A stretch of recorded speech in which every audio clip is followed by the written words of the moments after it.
Mais mon terme de grossesse, c'était, le 21 août. Une année où on a démarré les vendanges, si je dis pas de bêtises, le 25 août.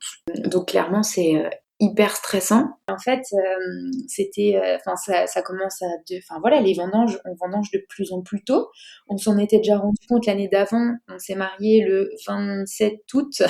On a commencé à vendanger 2 jours avant. Donc 2 jours avant de se marier, on était dans les vignes en train de couper du raisin, bref, le prestataire ramenait les chaises, nous on n'était pas sur place, les copains ont pris le relais, enfin franchement c'était incroyable. Et là, bah rebelote quoi.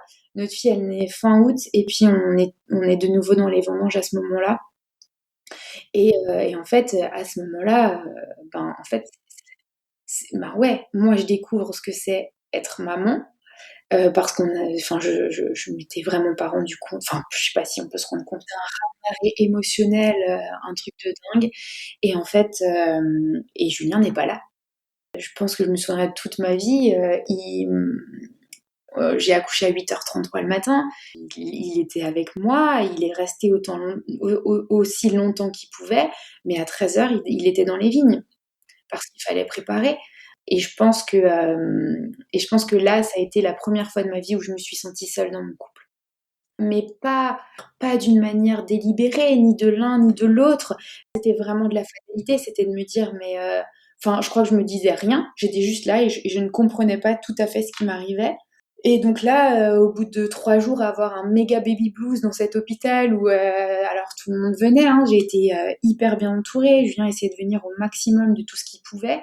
Il m'a même proposé de dormir, sur place, les nuits et je lui ai dit: «Non, non, non, il faut que tu dormes parce qu'ensuite tu vas te taper un mois où tu vas quasiment pas dormir. Donc là, il faut que tu aies de l'énergie, il faut, do en fait, moi, je me suis sentie seule, mais en même temps, on parlait, on communiquait, on était d'accord sur les décisions qu'on prenait. Enfin, c'était logique, quoi. Je suis sortie de la maternité le mercredi.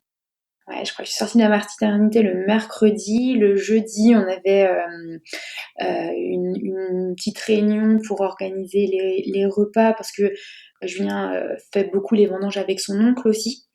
Donc on avait une petite réunion entre nous pour organiser les repas. Et voilà, on a commencé à vendanger. Juliette avait une semaine et puis c'était parti. Et là, j'ai enclenché le mode robot.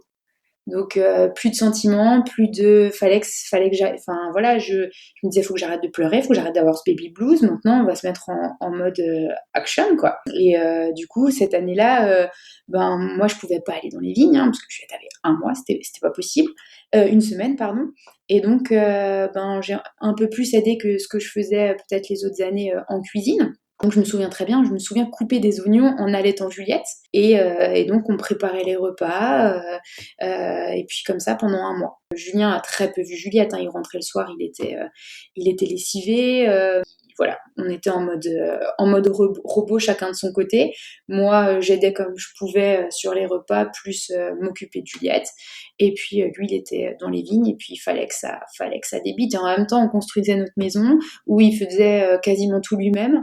Donc le temps qu'il avait de libre quand il n'était pas dans les vignes, il le passait sur le chantier. Et voilà, ça a été comme ça le premier mois de vie de Juliette.